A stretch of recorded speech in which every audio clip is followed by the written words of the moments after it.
Hi everyone, this is Kishore. Welcome back to my channel. So today I'm here with the chatbot, the custom chatbot using GPT 3.5 model, which is used in ChatGPT also. But here I'm trying with the custom data, which is nothing but a food data. So I kept the chatbot name as Foodie Bot. So let us see how this will work, and I will show the demo first and then I will take you through the code. So as of now I didn't uploaded any data set to the this particular folder structure or the project, so there is no data in it. So I will try some query in this chatbot. Let us say, do you have dosa? So it is saying no food data available because the data is not uploaded yet. There is no food data available to answer. So it is basically answering based on the prompt how we are writing. So I'm just asking, can you list the food items available? So it is saying no food data available because the data is not available. So we'll do one thing, we'll upload the data set, food data set. Currently I am having a food data. This is the food data set. So I'll just upload it. It is saying successfully uploaded data. So now I can try it, but before that I'll just show you the data set how it is. So I'm taking a small data set just for the demo purpose, and it is having 4 columns: category, food item, description and the price. So based on this detail it is trying to answer the query asked by the user. So this is the data set. So now I will try, do you have dosa? Let me try the same query again. Do you have dosa?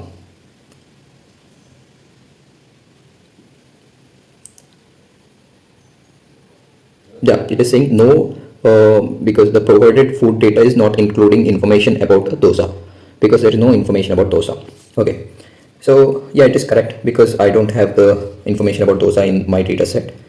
So let me ask, what are the items available?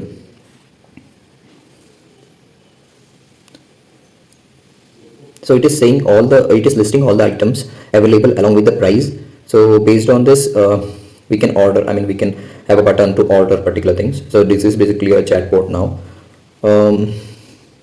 So let me try another query. Say for example, what are the options available for specific, say for example burger, or yeah, what are the options available in burger. So if I click send, so it will tell me about the burger information, the options available in burger. So it is saying cheeseburger and veggies burger. Only 2 options are available in the in my data set. So it is saying that only 2 options. If you want a specific details about a particular burger, then you can go for that as well. So let me ask, what is a cheeseburger? So let's see how this will respond. So now it will take the description of that particular cheeseburger and it will try to answer what it is basically, what the cheeseburger is, how it is made. So that information, like how the data set is, based on that it will try to answer for the particular question. So if we can try one more query, say for example I want 2 cheeseburger or 2 cheeseburger, yeah, and I think 5 veggies burger. So let's say veggies only. Let's see how it can perform. And also I want a total cost for these items I have mentioned. So I'm asking, tell me about the total cost. And if I click on send, let me check if it is able to calculate the price for 2 cheeseburger and 5 veggies. Let's see. Yeah, it is able to, it is picking the individual price of cheeseburger and veggies burger, and also based on the quantity it is calculating the total price. So if you see in the downside, it is calculating for individual price, and if you see my data set, it's correct only. So it is taking the correct data and it is doing the calculation part, and the total price is $66.93. And if you want, we can add a pay button here, and we can or complete the order here as well. Currently I'm just doing the chatbot which can respond based on our custom data. So this is what the custom data what I'm having, and it is the response. You can see this is the result of the chatbot which I have created. So, and this chatbot is created using GPT 3.5 model, which is also used in ChatGPT. So this is about the UI. Basically, here I already mentioned I'm using the food dataset. So you can use your own dataset, but in this project you can only use the CSV file. If you want PDF or a doc, you need to just modify in the code, or else you can try your CSV file in this UI itself.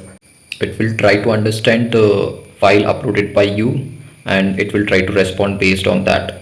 So this is what the chatbot is. So let me take you through the GitHub repository. This is the GitHub folder structure, and you can get this link in the description as well. So you can just you need to just clone this repository and install the requirements mentioned in the requirement file, and you can run the app.py. So this is the app.py, where it is having a two function. One is for to upload the CSV files, another one is to interact with the chat, based on the user query. So this is what it will do, and the main file is inside the utils folder. So if you go to the utils, so in this util file you can see you need to add your OpenAI key. You need to create your OpenAI key in OpenAI website, and then you need to add here.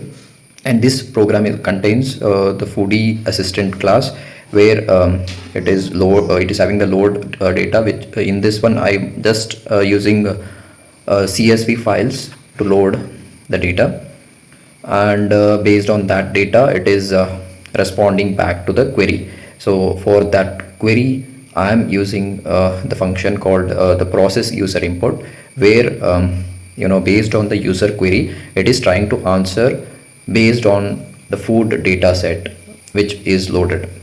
So this is using the GPT 3.5 Turbo model, as you can see in line number 45. Yeah, so this is about the code, and keep that in mind.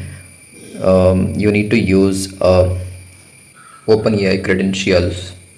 I'll be giving this food dataset sample, a small dataset, inside this static upload folder, so you can check it out. And the main file is utils. I will be providing this GitHub link in the description. So thank you for watching.